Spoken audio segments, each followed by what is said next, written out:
بسم اللہ الرحمن الرحیم۔ السلام علیکم ورحمۃ اللہ وبرکاتہ۔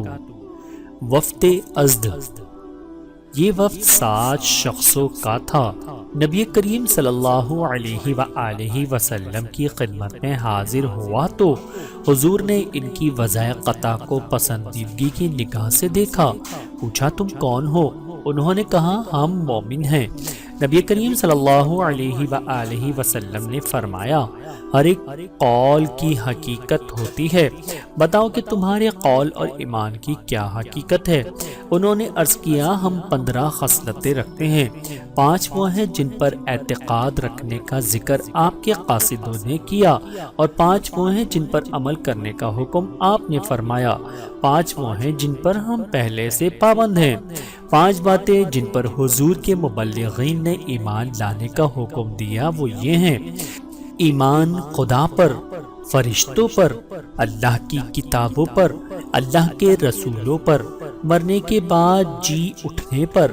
5 باتیں عمل کرنے کی ہم کو یہ بتائی گئیں: لا الہ الا اللہ کہنا، 5 وقت کی نمازوں کا قیام کرنا، زکوٰۃ دینا، رمضان کے روزے رکھنا، بیت الحرام کا حج کرنا جسے راہ کی استطاعت ہو۔ 5 باتیں جو پہلے سے معلوم ہیں وہ یہ ہیں: آسودگی کے وقت شکر کرنا، مصیبت کے وقت صبر کرنا، قضاء الہی پر رضا مند ہونا، امتحان کے وقت ثابت قدم رہنا، دشمنوں کو بھی گالی گلوچ نہ کرنا۔ رسول اللہ صلی اللہ علیہ وآلہ وسلم نے فرمایا جنہوں نے ان باتوں کی تعلیم دی وہ حکیم و عالم تھے، اور ان کی دانشمندی سے معلوم ہوتا ہے کہ گویا انبیاء تھے۔ اچھا 5 چیزیں اور بتا دیتا ہوں تاکہ پوری 20 خصلتیں ہو جائیں۔ نمبر 1، وہ چیزیں جمع نہ کرو جسے کھانا نہ ہو۔ نمبر 2، وہ مکان نہ بناؤ جس میں بسنا نہ ہو۔ نمبر 3، ایسی باتوں میں مقابلہ نہ کرو جنہیں کل چھوڑ دینا ہو۔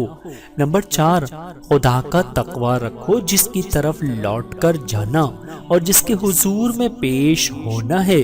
نمبر 5، ان چیزوں کی رغبت رکھو جو آخرت میں تمہارے کام آئیں گی، جہاں تم ہمیشہ رہو گے۔